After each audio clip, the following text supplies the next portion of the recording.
Bonsoir et bienvenue dans l'interview. Ce soir, je reçois Vincent De Wolf, Bonsoir. Député bourgmestre d'Etterbeek et aussi vice-président de la commission d'enquête SAMU Social. Tout d'abord, c'est la fête des Flamands, le 11 juillet, donc ils ont fêté ça toute la journée. Quel est le message que vous avez à leur adresser aux Flamands de Bruxelles peut-être notamment? Je leur souhaite bonne fête. On sait que c'est la commémoration de la bataille des éperons d'or, Oui. 1302 je pense. Oui, c'est ça. Il y en avait retrouvé des éperons d'or sur le champ de bataille.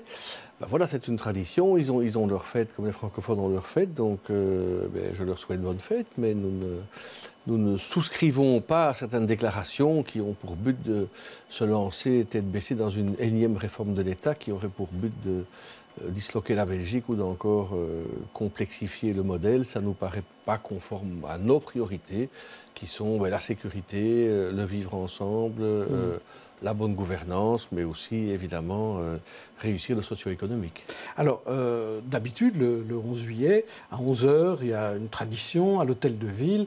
C'est une réception un peu officielle avec tous les politiques, président de la Chambre, Premier ministre, président du Sénat et ministre-président aussi. Et le ministre-président wallon était là, mais le ministre-président bruxellois n'était pas là. Problème d'agenda.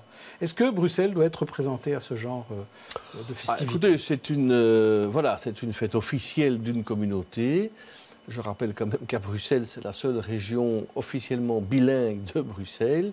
Il y a donc évidemment une communauté néerlandophone à Bruxelles. Il y a ce qu'on appelle les Flamands de Bruxelles, qui sont fiers aussi de se donner ce titre-là. Oui, c'est la place du ministre-président d'y être. Donc un problème d'agenda, ça paraît quand même assez étonnant et difficilement compréhensible. Alors, à l'occasion de la fête flamande, on a l'impression que NVA et Vlaams-Belang sont souvent ensemble. On peut parler de liaisons dangereuses ou de connivence. Et par exemple, il y a une fête très populaire qui se passe devant la maison de la Flandre où on offre de la bière et des fûts de bière. C'est des hommes politiques qui offrent des fûts de bière. Et on a vu sur le dépliant, on l'a constaté ce matin, qu'en fait, les seuls hommes politiques qui participent à cela, ce sont des hommes politiques de la NVA, des hommes politiques du Vlaams-Belang. Les autres n'y sont pas. Est-ce qu'il y a comme ça une connivence entre la NVA et le Vlaams-Belang? Écoutez, moi je ne connais pas cette fête ou cette tradition-là de fût de bière. Nous, en tout cas, on respecte bien, je parle du MR, le cordon sanitaire par rapport au Vlaams-Belang. Ce n'est pas un parti avec qui, de près ou de loin, nous entretenons des relations. Point. Moi, je n'ai pas d'autres commentaires à faire. Est-ce que ça a un sens politique? Est-ce que c'est purement une activité comme ça, populaire, où on offre un fût? Je ne connais pas l'activité, mais en tout cas, nous, on veille bien à ne pas avoir, je dirais, de lien quelconque avec un parti extrémiste comme celui-là. Alors, parlons de la commission d'enquête. Demain, elle reprend. Elle reprend avec les auditions des directeurs du SAMU Social. Est-ce que vous espérez en connaître un petit peu mieux sur le fonctionnement du SAMU social demain? Je crois que c'est important d'entendre effectivement les trois directeurs, directeur opérationnel, pédagogique, administratif et financier, très important pour voir les comptes, les dépenses, le fonctionnement. Je rappelle qu'on a commencé par les commissaires, puis après les invités permanents. Les commissaires, on a constaté quand même qu'il y avait des problèmes de fonctionnement. Il y a un rapport de 2013 qui était assez accablant pour, je dirais, un manque de contrôle interne, des contrôles à mettre en place pour vérifier comment les subsides sont employés, éventuellement une double subsidiation vu le nombre d'autorités subsidiantes. Et on voit que le gouvernement n'a absolument rien fait.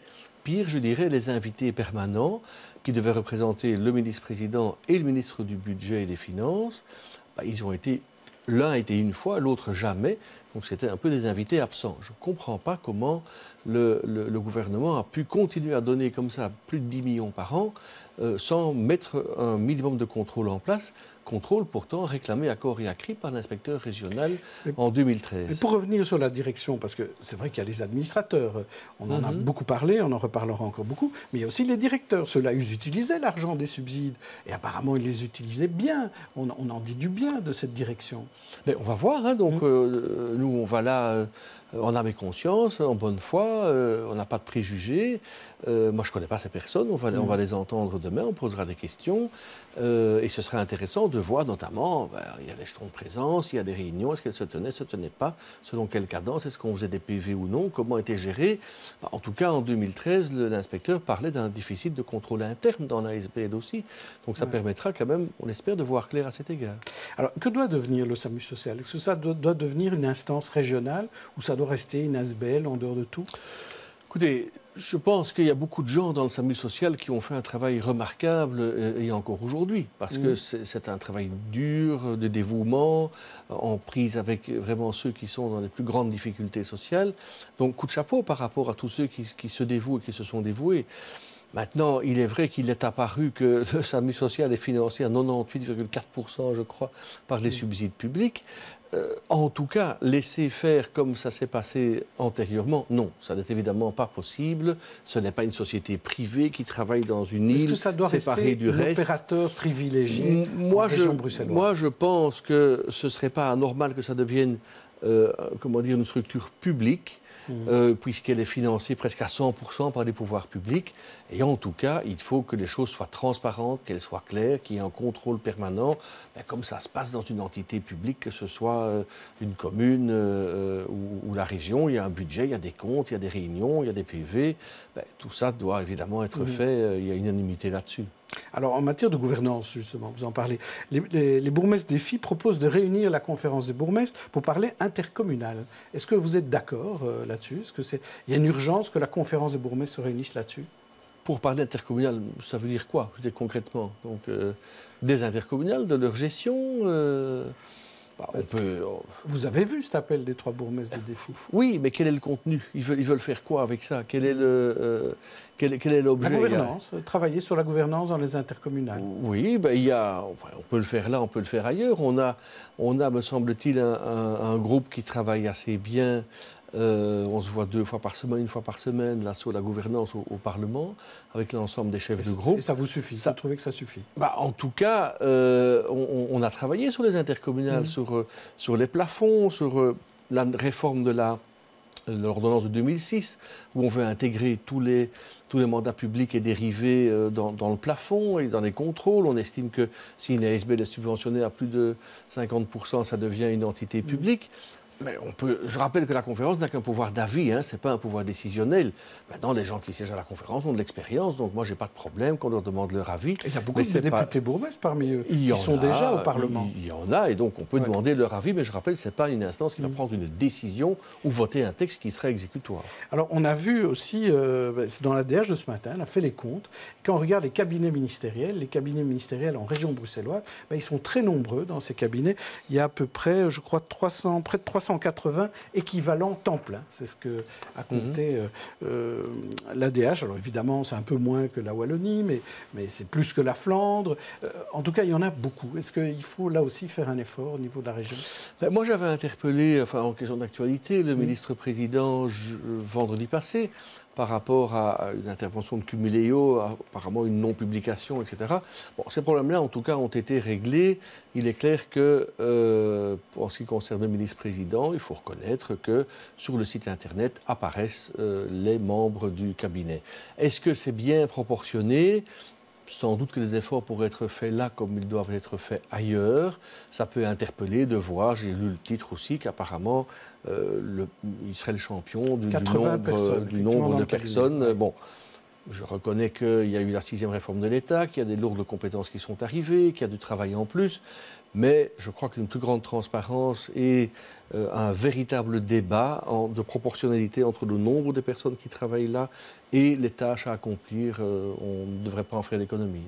Alors demain, le PS a décidé de revenir sur sa vision lors de la commission, je ne sais même plus quelle commission, mais en tout cas la commission... Des monuments et sites. Voilà, oui. Des monuments et sites, qui devait décider que la commission du patrimoine des sites risquait de perdre son avis conforme, et finalement, cet avis conforme sera bien conservé. Apparemment, ça fait plaisir à tout le monde, à vous, au CDH, à Défi, à Écolo. Et il n'y a que le PS qui bloquait là-dessus. Alors, qu'est-ce qui a débloqué la situation? Écoutez, c'est une histoire qui est assez lamentable, parce que voilà le COBAT qui, depuis 2 ans, est en phase d'étude.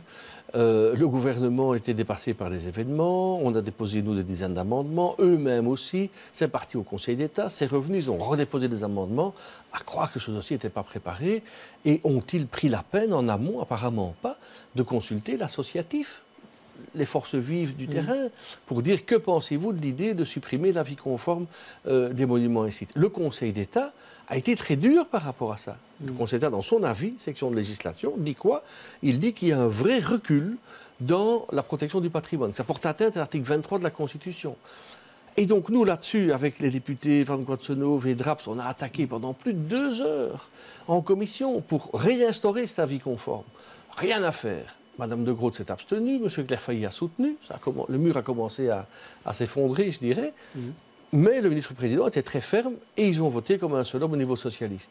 Et puis après quoi? Il y a une pétition de 4500 personnes, les gens commencent à s'insurger et subitement, M. Chaïd devient le sauveur et dépose un amendement à la rentrée. Allez. Ça, c'est un exemple parfait de mauvaise gouvernance.